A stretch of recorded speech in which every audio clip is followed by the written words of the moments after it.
She's the pushy broad from the Bronx, New York. Follow her voice, a straight dog is nice. She's the pushy broad from the Bronx, oh yeah. Don't be surprised if you wanna listen twice. Make decisions, find the right choice. Know yourself better, find your own voice. It's okay if you need help today, cause everybody needs a little push. From the pushy broad from the Bronx, New York.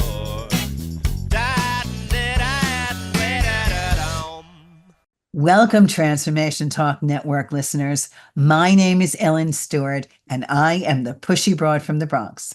Welcome to my show, Recovery Recharged, where we share advice and support from experts in addiction, recovery, and life. I am delighted to have this guest back with us. She is a collaborator on my show, Recovery Recharged, because she really knows her stuff. So when I want to know what's going on in the job world and the career world, I turn to Melanie Wexler. And now Melanie is going to talk to us about two things that I know are very topical in today's world of business. First, what's going on with AI? How do we use it? How do we use it in our resume? How do we find the best way to utilize it, utilizing keywords and all kinds of things? And what are resume headhunters looking for when it comes to AI and AI innovations? What should we use? What should we stay away from? And then also all of the scamming in spotting things that are not just kosher for us. So we want to make sure that the jobs that we apply for are legit and are not something that we have to worry about down the road. So I am introducing my old dear friend, Melanie Mitchell Wexler. She's back to answer it all. Melanie, good morning. How are you? I'm good, thank you, and I'm so excited to be back and be with you. So I love being able to do this with you. Oh, I love this too, because you're so knowledgeable and you so break it down for us, okay? It's very important to us in recovery to understand that we need purpose, all right? So when we're new in recovery, we want to get back into the workforce. We want to know what's going on. This is the middle of fall. People are starting to really look for work, right? Summer's long gone. We're getting right into it. Let's talk about AI and how it's currently being utilized in the job search market, both by employers and job seekers. Let us have it, Melanie. Perfect. So first, the thing I want to say about AI is when we first started hearing about all these little tools like Chat GPT, there's Claude, there's Perplexity. See if I can name a few. Google has one. There's it feels like there's about 100 million tools out there, right? And it felt very overwhelming. And there was a lot of talk when it first happened, like, oh, it's going to take over the people. Just like probably 50 years ago, where we were told robots are going to, take over our jobs. And obviously there's been some, obviously modernization, better tools, things like that. But what I came to realize, and I even had that moment too, I was like, well, do I need to write resumes for people anymore? Is that, career coaches were talking about it. So then I said, okay, let's just stop. Let's just stop with this whole fear mongering added, things. And let's just break, what are these tools down? There's some amazing tools out there. There's a lot to choose from. So I just kind of suggest playing around because there's so many free options. But here's the thing I want people to remember. Let's not be afraid of these tools. Let's embrace them. Let's learn how to actually use them. And especially if you're getting back into the workforce or you're wanting to pivot, these are tools that you're going to probably be seeing some form of in the workplace. So it's going to be really important you have an understanding of how they work. Who's going to get left behind in this situation are those people that are going to be like, oh, I would never use that. That's going to take away our jobs. It's not going to replace people, but what it is it's actually going to create jobs for people that understand these tools and how they can be placed into the workforce. So they actually are still going to need people to run them from behind. So I really encourage people to educate themselves, take opportunities to learn with certifications, trainings, tutorials on how to's, things like that, because they really are, they have a lot of potential in terms of some of the applicable solutions for it. So one of the things that you can do with these tools is enhancing your resume. Now, I said all of that. Now, here's what I'm going to say about how to enhance your resume. Yes, there are many tools that you can just say, put in this information and voila, here's a resume. That's not going to cut it. You still have to. Tell me why. Tell me why it isn't going to cut it. Because you still have to show up in your resume. Remember that this is not a human being. So it doesn't know you. It's only reading the information. So it can't infer successes. It can't infer, even, okay, that was like the most pivotal change in my career because I led that certain project. So you have to go back through and really make sure that you, the human being, is showing up in these resumes. That's first and foremost. The other thing is some of these tools are not 100% accurate. Guess what happens, folks? When we put information into these tools and we're asking for it to, give us this or give us that, it's only as good as the information it receives. And while it's probably, I can't even guess how much probably information these tools receive on any given day, the reality is some of that information is not correct. So you have to watch and make sure that they're very command driven. So if the command you give it is very vague, it'll create things about you. It'll create your own story. And okay. Okay. All right. So let's say all of that is true. All right. So let's do just some basic fundamentals. All right. I decide I want to craft a resume. Okay, so I can find a resume template someplace, but I'm doing this all from my experiences, my work experience, everything I'm saying, I'm generating from my brain, my head. All right. Then I decide to take what I consider to be my finished resume and pass it through an AI program to ask for polishing, maybe adding some action words to take what I have and make it a little better, right? Then when the finished product comes from AI, it is still my job to take a good look at it and put my personal touches and make it known to the employer what's really important to me that's being left out from that pass. Would you say that process is a good way to go to utilize that? That is perfect process, because a lot of recruiter friends that I'm talking to and recruiters out there, they're noticing a change of these types of resumes, and they can spot an AI written resume versus a human being resume. There are also programs that can spot an AI resume. Yes. Okay. So that's possible. All right. So for a job seeker, that should be the formula, according to our expert, right? Write your own resume, pass it through the AI, and take another look at it yourself and rework it to a more personable, more you type of thing. All right. So tell us how AI is contributing to the efficiency of the job matching process between employers and potential candidates. What is AI doing? So AI, what is happening here is that it's actually always been a part of the job matching process behind the scenes. And this is where the keyword searches come into play. So it's just using an algorithm basically of saying, okay, if this is, I'm commanding, like, give me the resumes in my system that have, X, Y, and Z qualifications or keywords, and it's going to export that out to me. Again, still have to have a human being. I don't, foresee us having robots calling us and doing our interviews, or, there is still that human element that we have to have involved in it. So that's where, but the goal with that, and I don't want people to fear that either, because here's the reality: if it can make the process more efficient for recruiters, then they're going to be able to reach out to more people, and they're going to be able to talk to more people and thus work positions much faster and hopefully get the job hiring process going much quicker. So AI speeds up the process in many ways, and it does a filter just like it does for any normal process.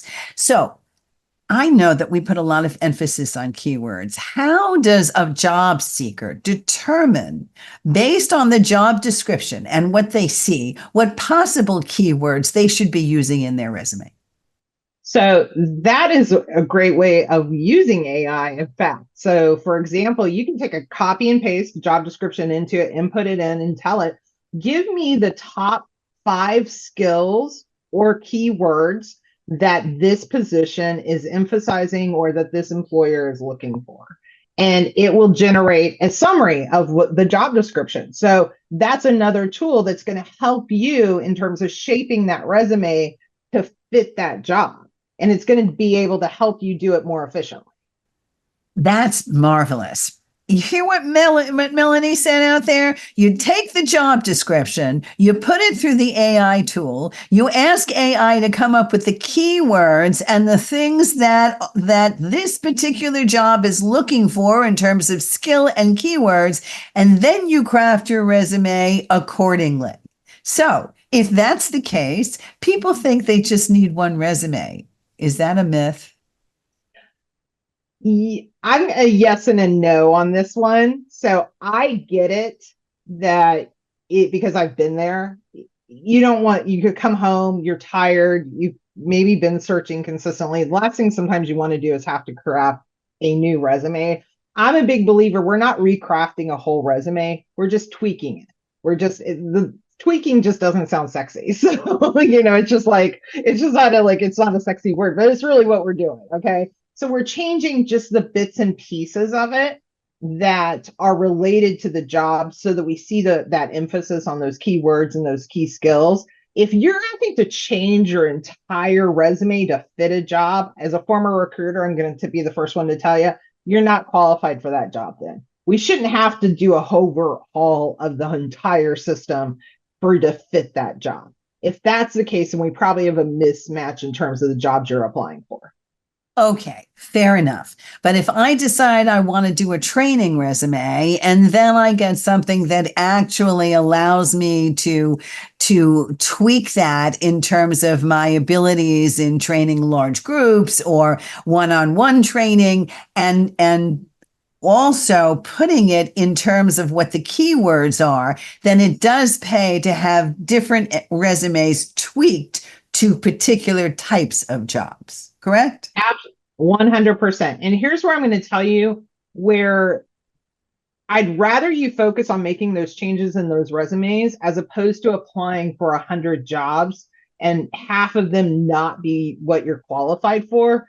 Apply for the jobs you're super passionate about. That's going to, I know it sounds counterintuitive because we're told the more you do something, the better you get, right?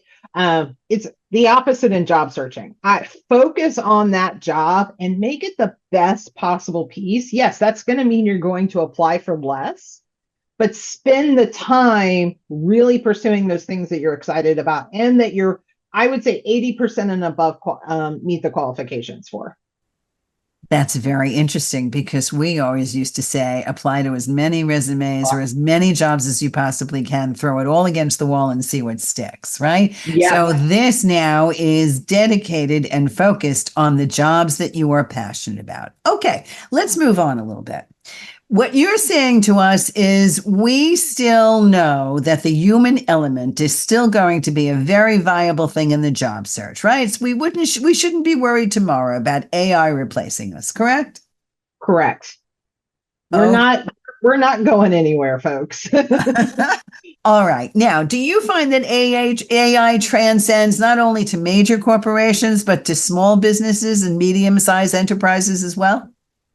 I think that the larger business and the medium enterprises are definitely adapting it at a much quicker rate. The small businesses probably not as quickly, but I do see that again as an opportunity for people to be able to show small business owners and small companies how it can bring efficiency to the organization. So it gives an opportunity to create employment opportunities for people. by bringing a tool into a business and allowing that company to be able to prosper. So maybe saving on time, saving on money, which we know is the most two valuable resources that we never have enough of. Do you see any ethical considerations when it comes to the use of AI in recruitment? What are the pitfalls? What are the dangers?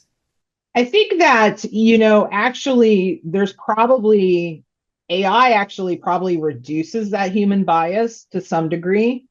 I think that my fear is, though, that we begin to rely on it as it's never going to be an end all be all source of information. And so I think we have to be concerned about security, depending on what information is in there, what information is stored. So there is a security thing that I think we all have to be concerned about.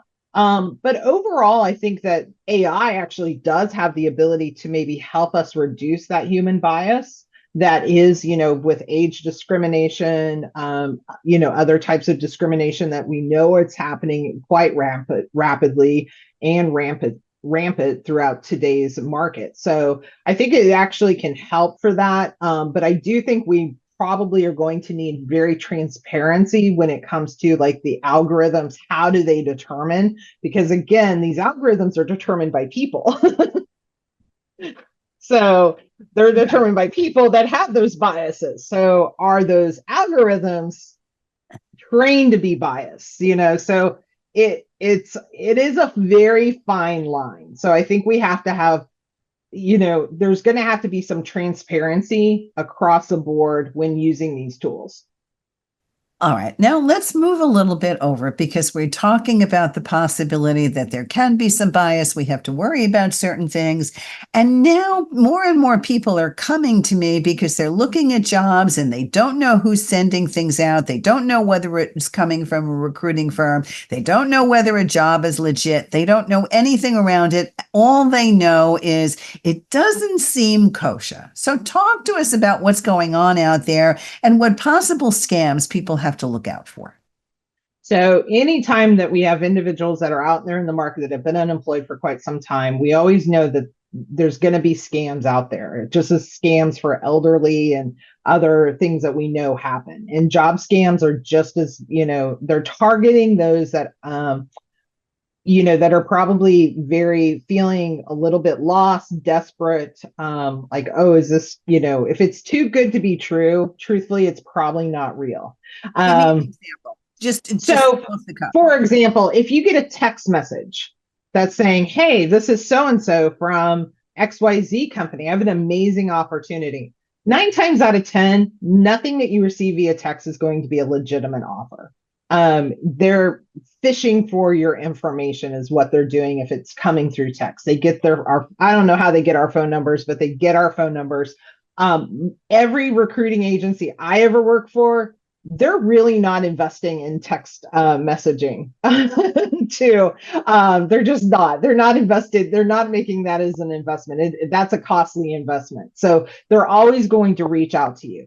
Check to see if you get that suspicious email that says, hey, we have this amazing opportunity and it's asking for personal information up front, such as your social security information, your date of birth, anything that's truly personal that you've never filled out an online application through a reputable company, then stop before you give that information. Go to LinkedIn, go check to see if this company is listed, see what their activity is, see what the people associated with the company, where are they located at, do some, even you can Google and ask, like, is this a scam? Like the name of the company, because a lot of times people are reporting them. So they're getting that information and Google can sometimes give you like, oh yeah, this is a scam. Reddit is a great place to go to for finding out because all the people on Reddit are keeping up to date with all that. But anytime, like I said, trust your gut though, because these are people preying on others and their vulnerabilities at this time. And if it's not, no recruiter should ever ask you for money. You should never have to pay for a recruiter. You should never pay to have like, oh, can you pay for the equipment up front and then we'll send you a check?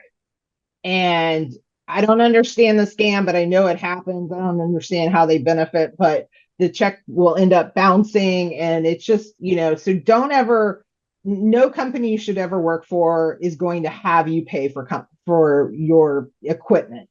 If it's a work from home type of situation, they should provide all of that. So just, again, trust your gut when it comes to those messages. Well, you said something very interesting because many people feel if they go with headhunters, right? And I'd like you to comment on headhunters. I want you to comment on the viability of headhunters, if they're still a good tool to utilize, and if you've actually seen your clients get jobs through headhunting. Absolutely. I'm a huge believer in them. I was in that field for over 20 years. Yes, with everything, there's good, there's bad, but no. So you have the right to vet the person you're working for. If you are not bonding with that person or connected, that maybe isn't the right person to help you. But there have a lot of options. And in today's job market, honestly, it is a tough market out there right now. And a lot of people are struggling.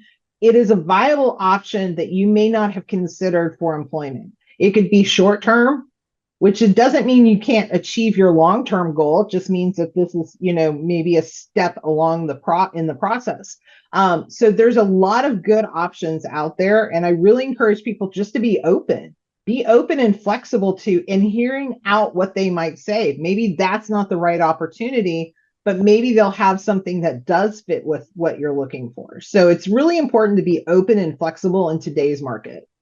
One more question about headhunters. So most of the time, well, many times when somebody applies for a job, it does say staffing agency and headhunting agency. It says that right up front so that you know it is coming from a staffing agency. Can you particularly search for a particular staffing agency up front that deals in your industry or the industry you want to go to, single them out and send a resume? Yeah, absolutely. You can always be able to. I'm a big LinkedIn fan. I use LinkedIn with a lot of everything I do. So I encourage people, if Google, I actually would start on that with Google and like staffing agency and then the industry and see what that produces. And then take that list and then take it to LinkedIn and now go look for that company page and then look to see what recruiters are there and start reaching out. Honestly, most of them will say, yeah, send me your resume. Send me your resume. They may not have anything, but you can go to their company website, see what job postings they have, and you can start connecting as well as networking and let them know, hey, this is what I'm looking for. Am I a viable candidate for you? What are some of the hot industries happening here in 2024? And then how do you see it evolving in 2025? So we're still seeing a lot of trends in healthcare and all levels of positions across the board. Obviously, we know that the pandemic hit healthcare very hard, but we are seeing a lot of hiring and movement in the healthcare industry.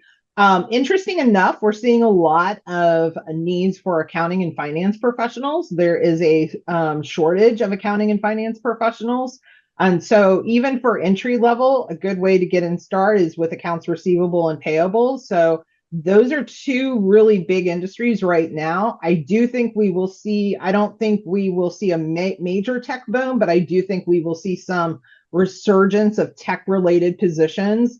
Tech industry and as a whole took a hit this year, but I do think we'll see probably a little bit more of that coming back. Well, of course, AI, which is machine learning, and of course, cybersecurity Yeah. is still pretty hot, correct? Yes, absolutely. Anywhere in those areas, cybersecurity is definitely still one of the hottest areas and is still one of the most competitive areas as well. All right. So we've only had about a minute or so. So what I'd like you to do is just to sum up for us a little bit about what you talked about and tell people where they can find you because you work virtually. So you can handle people all over the country and all over the world. So go. So when it comes to AI, check out all the tools that are out there, test them out, play with them, have a little fun, but don't rely on them solely for the information. Make sure that you change it so that it reflects you and your personality. Beware of job scams. If you are suspicious of it, it's probably a scam. If that's your first gut instinct, but ask others for their thoughts and opinions on that. And, and if you're in the job market, I know the job market is really hard right now. Just continue to press forward with a positive attitude and know that, we're starting to see some movement. We are going to see some movement happening. This is just a tough year. We've got an election and the economy is kind of up and down. So there's a lot of factors, but it is starting to open up a little bit. So just keep that in mind. Melanie, where can we find you?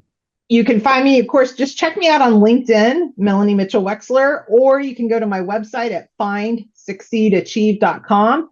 And you can reach out to me via either of those two ways. Fantastic, Melanie. It's always wonderful to have you here. We certainly will have you back. I know we have all learned a lot today. Get out there. Don't give up. The perfect job is waiting for you. This is Ellen Stewart, the Pushy Broad from the Bronx, saying thanks for listening, and we'll see you next time. This is Ellen Stewart, the Pushy Broad from the Bronx, saying thanks for listening, and remember, everybody needs a little push. From the Pushy Broad from the Bronx, New